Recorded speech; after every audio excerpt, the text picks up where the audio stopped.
We laughed at his soft spots at a pre-party, but he felt humiliated and left. Hey Reddit, so to start, this is going to be a bit of a long one, but I really need to get something off my chest. I'm hoping some of you might understand, or at least offer a perspective on how I messed up so badly. A little background so you understand where I'm coming from. I've been with my husband Jake for about 5 years, and we've been married for just over a year. To be honest, we didn't always see ourselves as a married couple. When we first got together, marriage wasn't really on our radar. We were both young, focused on our careers, and content with just being in a committed relationship.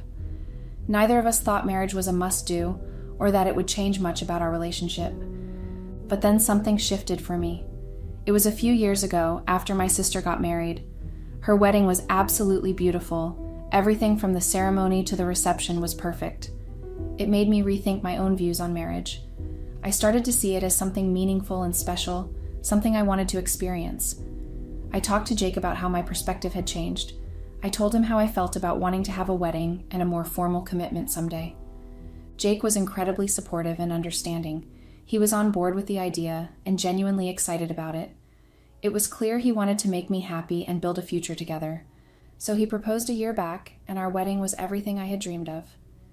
The day was perfect, and our honeymoon was just as magical. We had this beautiful start to our married life, and for the first year, everything seemed great. Jake is an amazing husband. He's thoughtful, caring, and always goes out of his way for me. He's 27, and I'm 26. We both thought we had this beautiful marriage and were building something lasting and fulfilling together. We had a traditional setup in our marriage. Jake was the primary breadwinner. He worked hard to support us and paid all the bills, while I was a stay-at-home wife. I took on the role of managing the household. On the surface, everything seemed perfect.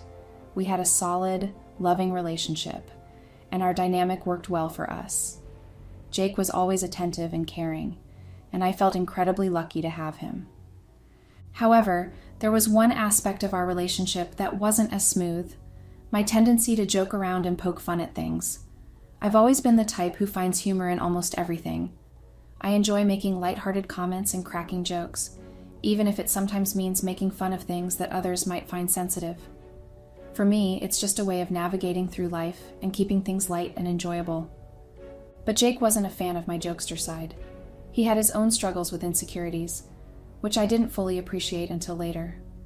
Despite being attractive and physically fit, he had a well-built physique and was generally considered good-looking. Jake carried a lot of emotional baggage from his past. Years of bullying and negative experiences had deeply affected him.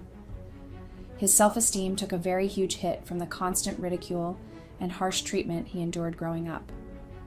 Those experiences left Jake with a number of insecurities that he never really overcame or recovered from. He might have appeared confident to outsiders, but inside, he struggled with self-doubt and feelings of inadequacy. I didn't always recognize the extent of these insecurities, especially because he seemed so capable and strong on the outside. My jokes and teasing, which I thought were harmless, were actually hitting on some of Jake's deepest insecurities. I never intended to hurt him. My comments were meant to be lighthearted and playful. But what I didn't understand at the time was how deeply they affected him. My attempts at humor sometimes struck a nerve. Also, Jake's insecurities weren't something he talked about often, and I didn't fully understand the impact of my behavior until it was too late. He often kept his feelings to himself, so when he did express discomfort or hurt, it was usually in small ways that I didn't always pick up on. I thought it would be okay to make light of Jake's insecurities because I believed it would make him laugh and somehow help him feel more confident. In my mind, joking about these things was a way to bond, to show that they weren't a big deal, and to prove that we were comfortable enough with each other to laugh at ourselves. I never intended to cause any harm. But now, looking back, I can see how wrong I was. At first, Jake would laugh along with me. Even if the jokes hit a little too close to home, he'd still muster a smile or a chuckle, and I took that as a sign that he was okay with it. I figured that if he laughed, it must not hurt him. But over time, I noticed a shift. Jake wasn't laughing as much anymore when I made these jokes. Instead, he'd get quiet, his smile would fade, and he sometimes seemed really upset. I brushed it off, thinking he was just being overly sensitive or that he needed to toughen up.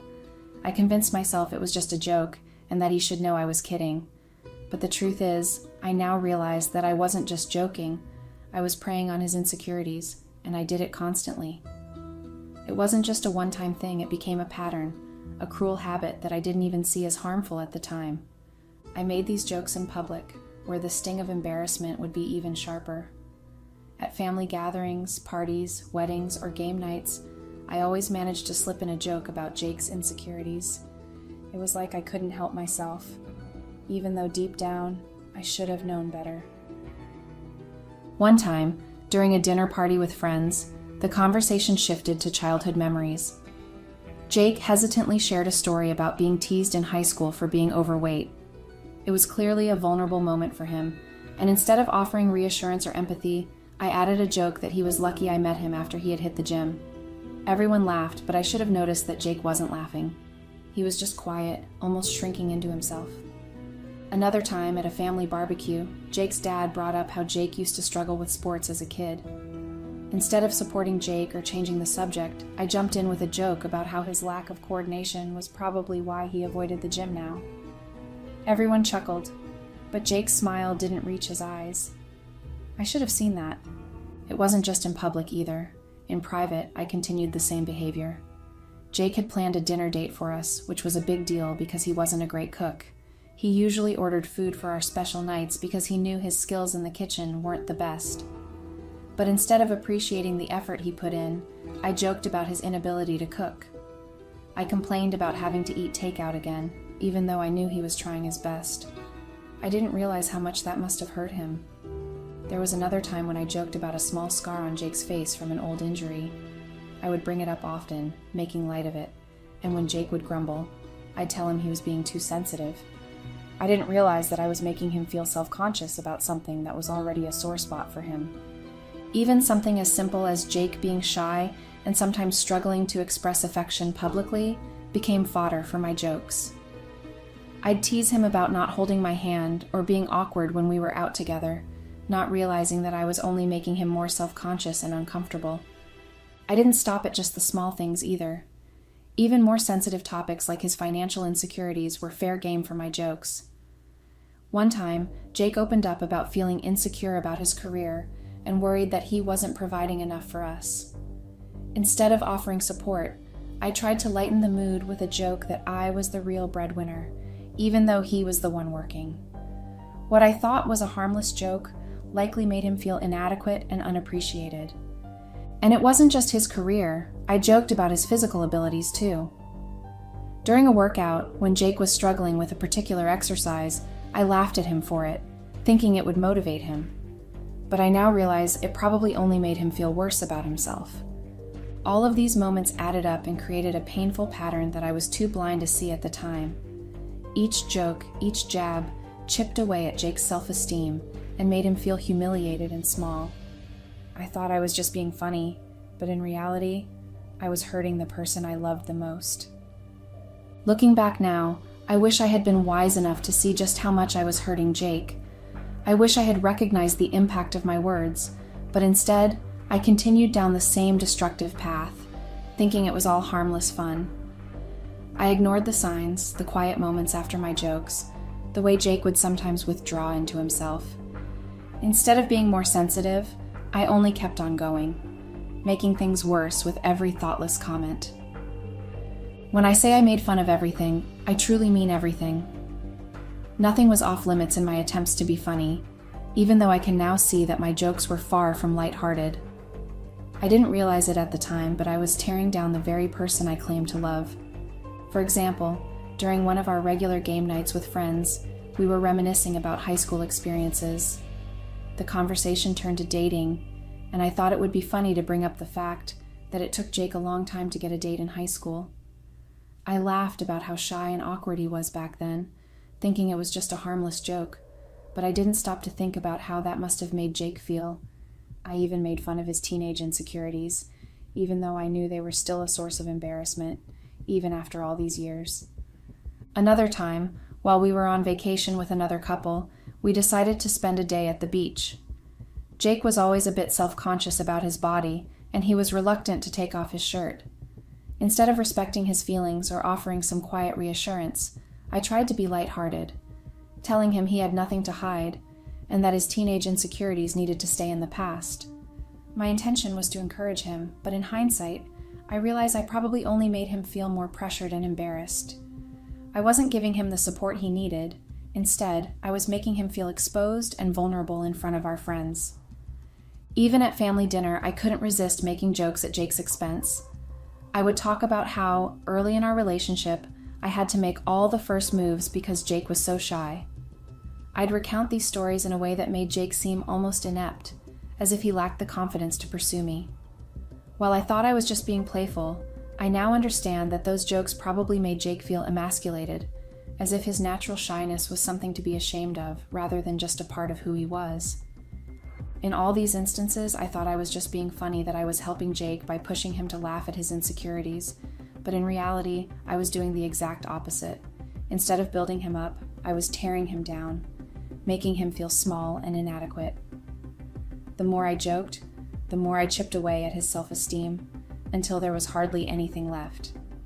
I wish I had realized sooner that my words, which I hadn't meant seriously, were causing Jake so much pain.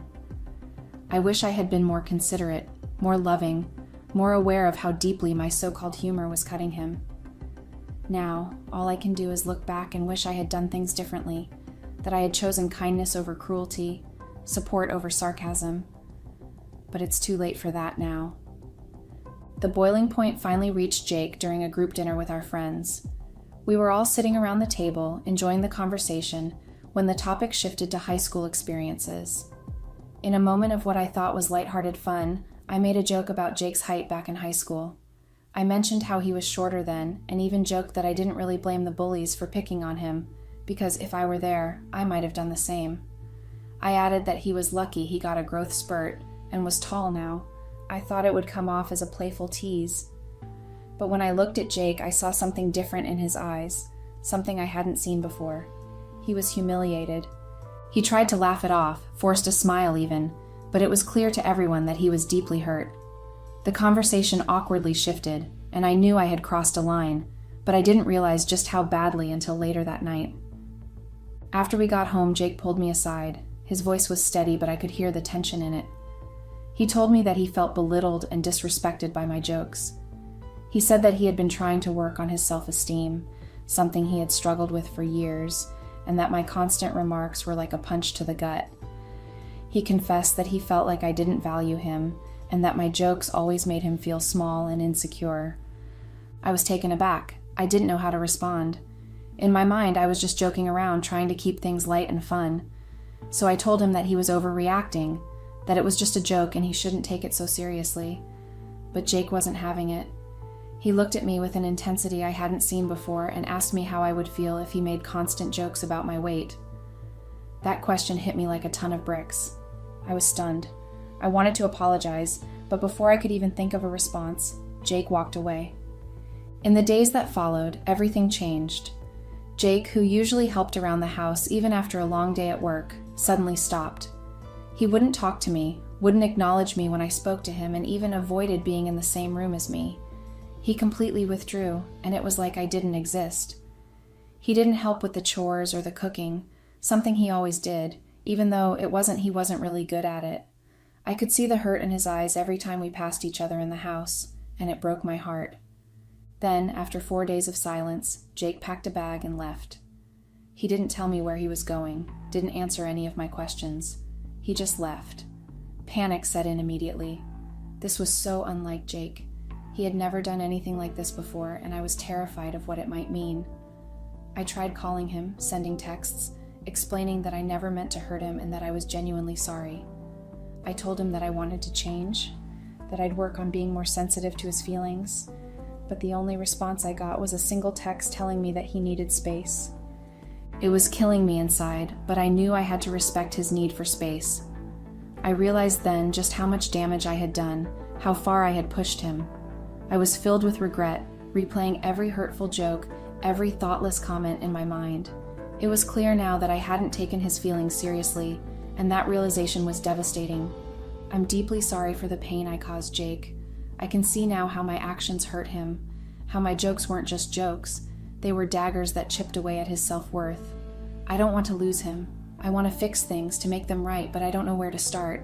I feel lost, and I'm afraid that I might have pushed him too far. That's why I'm here, reaching out for advice. I've laid everything bare because I need help. I want to be better for Jake, to show him that I can change and that I truly care about his feelings. I'm willing to do whatever it takes to make things right, but I just don't know how. If anyone has been through something similar or has any advice on how to rebuild trust and repair a relationship after hurting someone you love, I would really appreciate your guidance. I love Jake, and I don't want to lose him over my own foolishness. Update. Hey Reddit, damn. I got flamed a lot on my last post, rightfully so. A lot of you called me a bully, and honestly, I deserve that. I know I was at fault, and I'm not going to complain or make excuses. It's hard to swallow, but I accept that nickname. I messed up, and it's all my fault. As for the actual update, I reached out to Jake because the silence was killing me. I told him that we needed to talk because communication is vital in a marriage. I thought we were solid, like all those other couples who go through rough patches, but come out stronger. But when he finally replied, it felt like the ground beneath me crumbled. We texted for a few minutes, and then he agreed to a video call. When we started talking, I could barely keep it together. I cried, told him how sorry I was, and promised that I would genuinely change. I laid it all out there, the regret, the guilt, the whole 9 yards. But Jake? He didn't seem to be interested in any of it. He was distant, like he had already made up his mind. And then, like a bombshell, he told me he was done. He said he wanted a divorce. I couldn't believe it. I asked him when things got to that point. I was desperate, begging him to reconsider, but he just looked at me with this finality that I wasn't prepared for. Jake said there was nothing to reconsider. He told me that I never took his feelings seriously, that I always belittled and disrespected him, and that he was done with that. He wasn't going to stay with someone who made him feel small. He said the only reason he replied to my text was to make it clear that he was going to serve me with divorce papers soon. I didn't know what to say. My mind was racing, trying to find some way to fix this, to pull us back from the edge. I asked him about the house, and he told me I would need to leave since the house was his. He said he was giving me a few weeks to come to terms with things, which is why he left in the first place. I'm in shock. I feel like I'm going to wake up and find out this was all just a horrible dream. Jake has changed so much in just a few days, and I don't even recognize him anymore. I don't understand how things could have gotten so bad so quickly. I guess I thought we had more time, that there was a chance to make things right.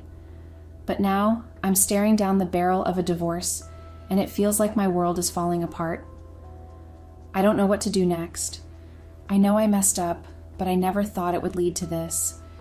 It's like everything I thought I knew about our relationship has been turned upside down, and I'm lost. Update. Hey Reddit, unlike me, a lot of you weren't surprised by my last update. Some of you even said you saw it coming, and honestly, a part of me knew you might be right.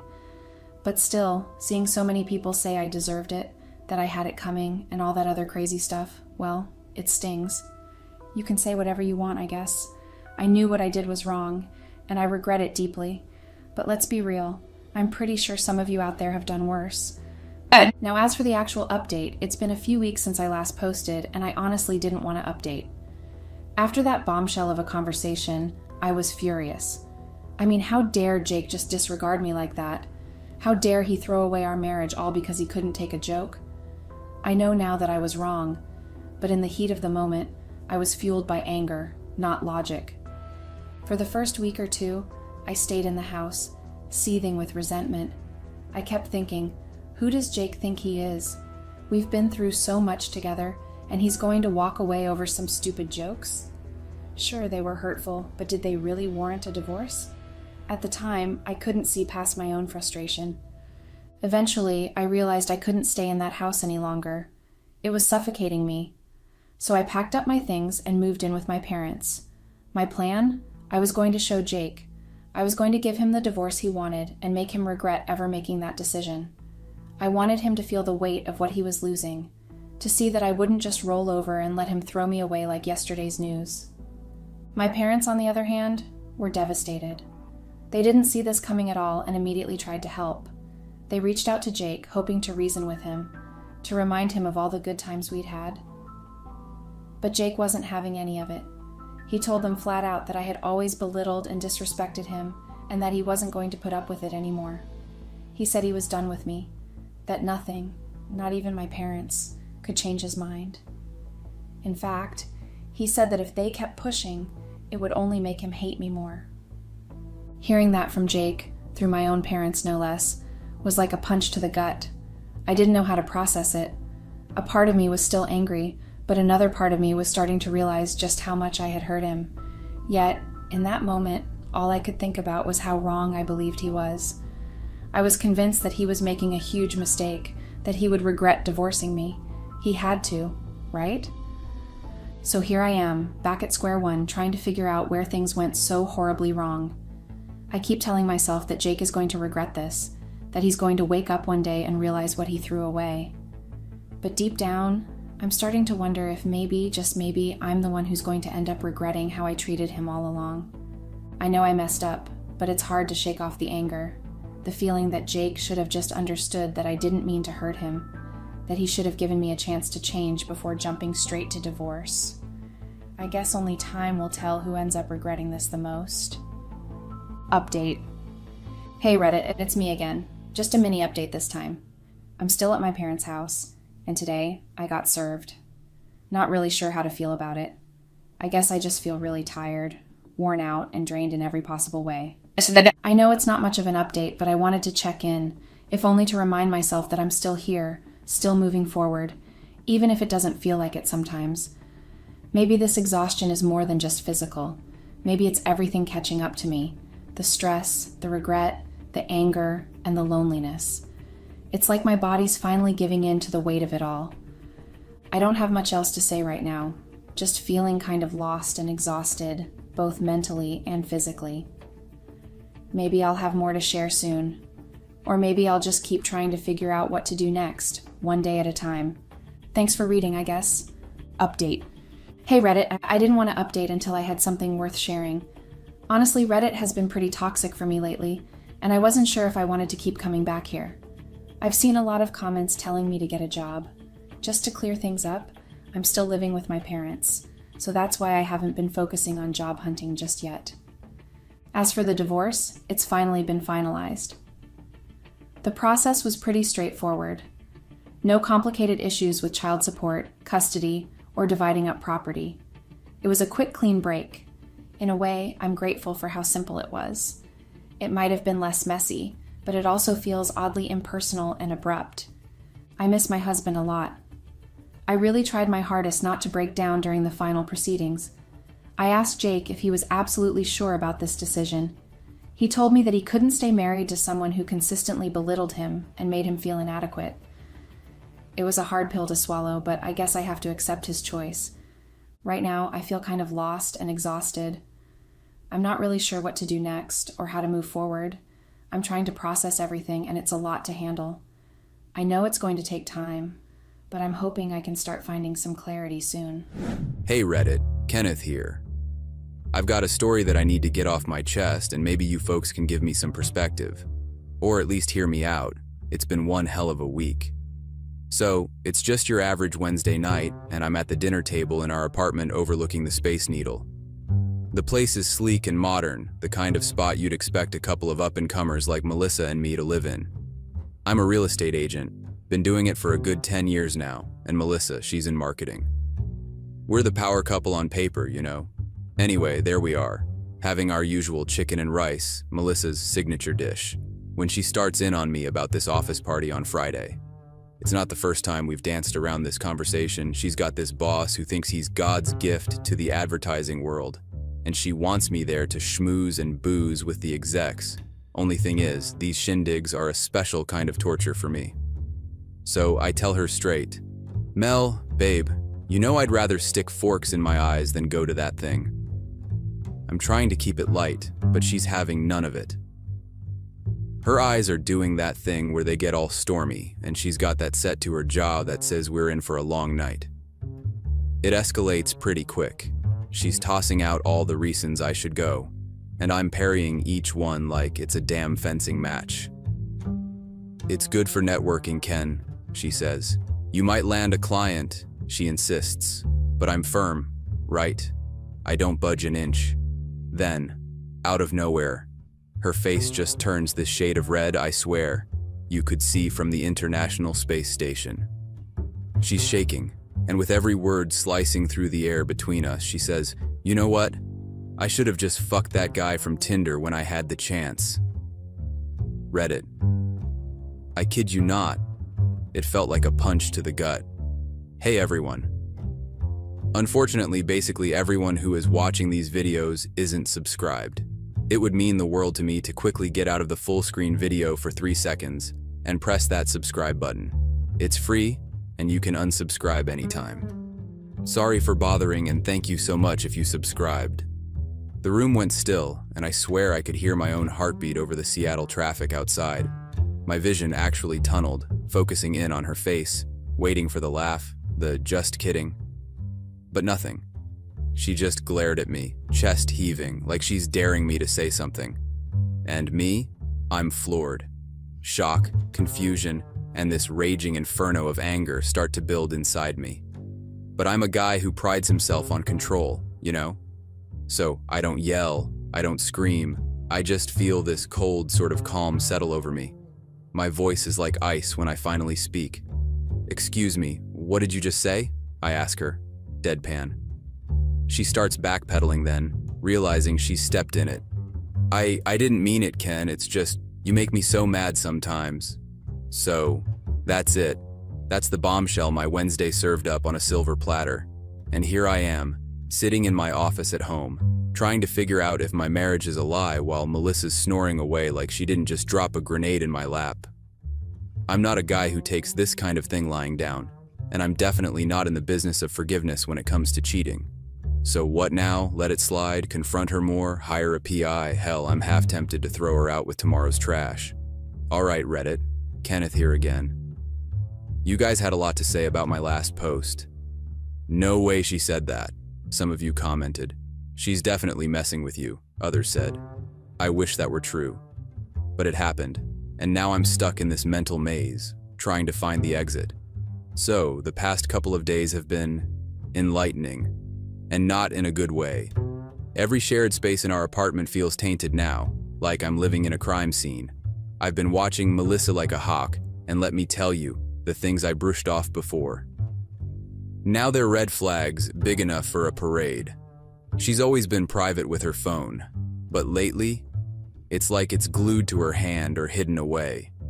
If she leaves the room, it's with her.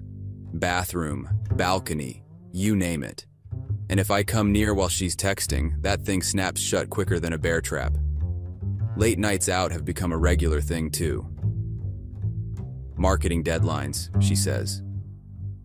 But last I checked, deadlines don't come with a scent of cologne and smudged lipstick. It's like she's not even trying to hide it anymore. I'm furious, guys, like shaking with it.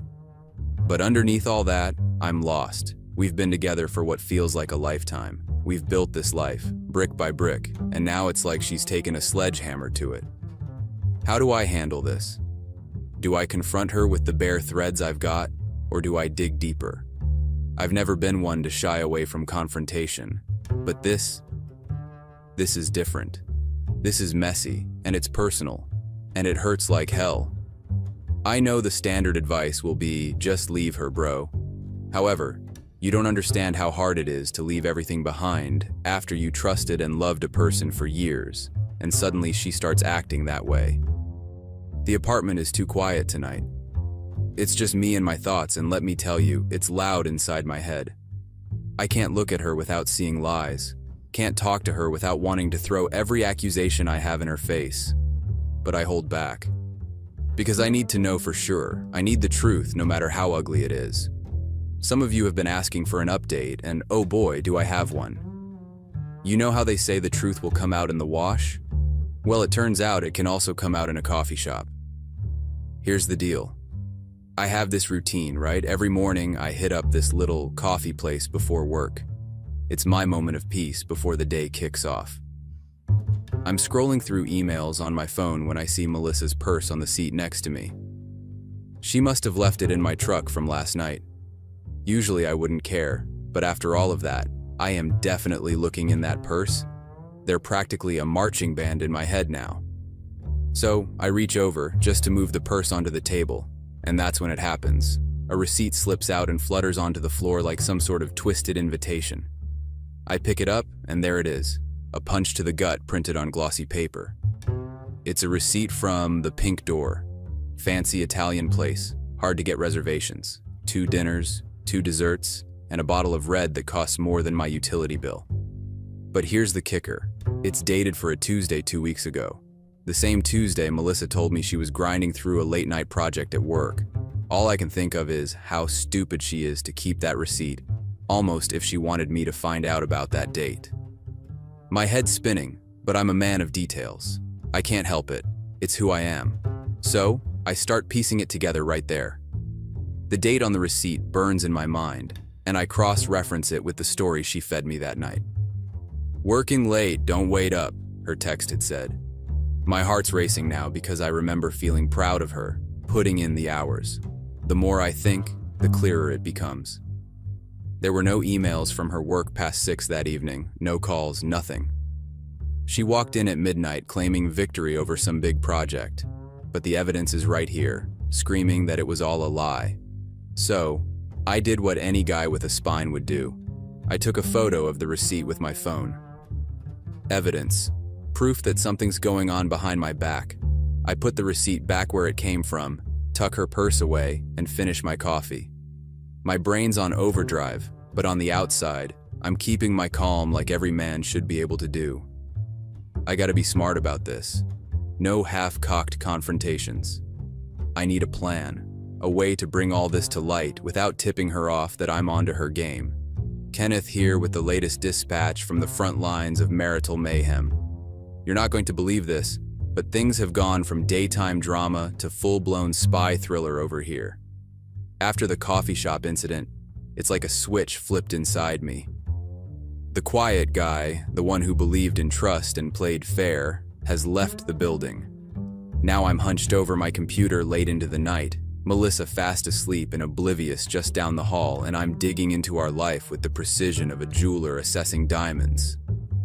I started thinking, if Melissa's smart, she wouldn't be using our joint accounts for her excursions. So, I check out her personal credit card, a statement I found tucked away in a drawer, almost like she forgot about it. And there it is, the proof, line after line of expenses that just don't add up. There's a charge from a jeweler that's never once called our apartment home. A string of dinners for 2 at places I've never heard her mention, let alone been to with her.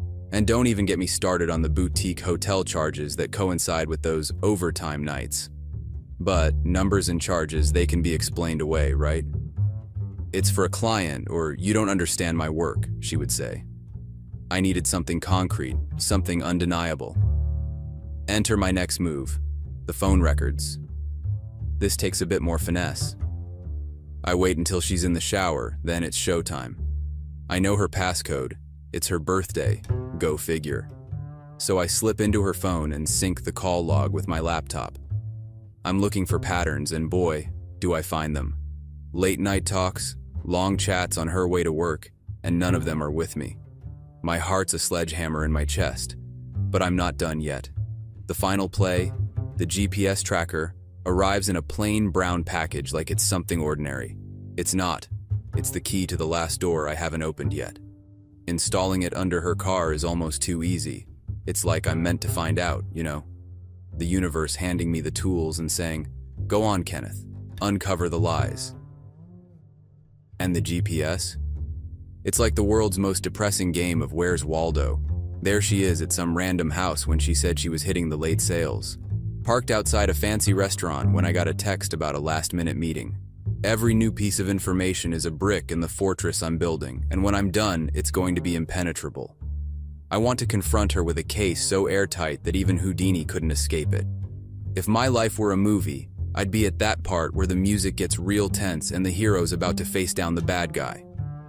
Only in this flick, the bad guy is my wife, and the hero is sitting in a pickup truck with a half-eaten sandwich and a thermos of coffee that's gone cold.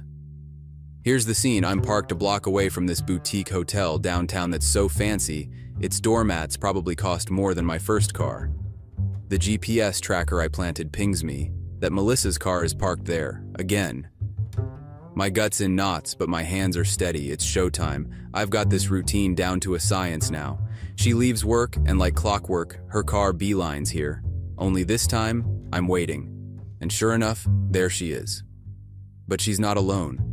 With her is Mr. Tinder, the guy from the profile pic that burned itself into my brain the moment I saw it on her phone.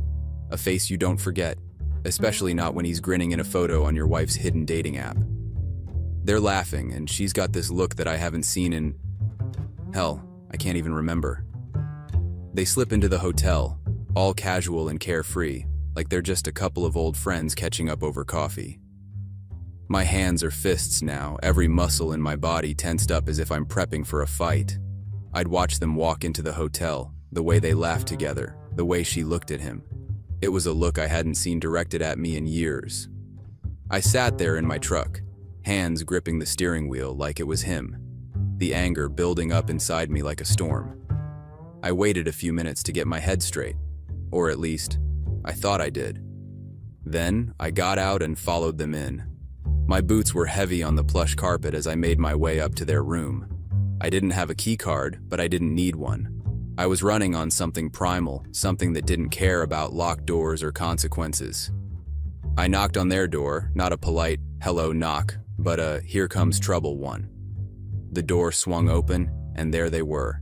It wasn't a movie. There were no sheets discreetly draped. It was all too real, too raw. And there's Mr. Tinder looking like he just got the fright of his life.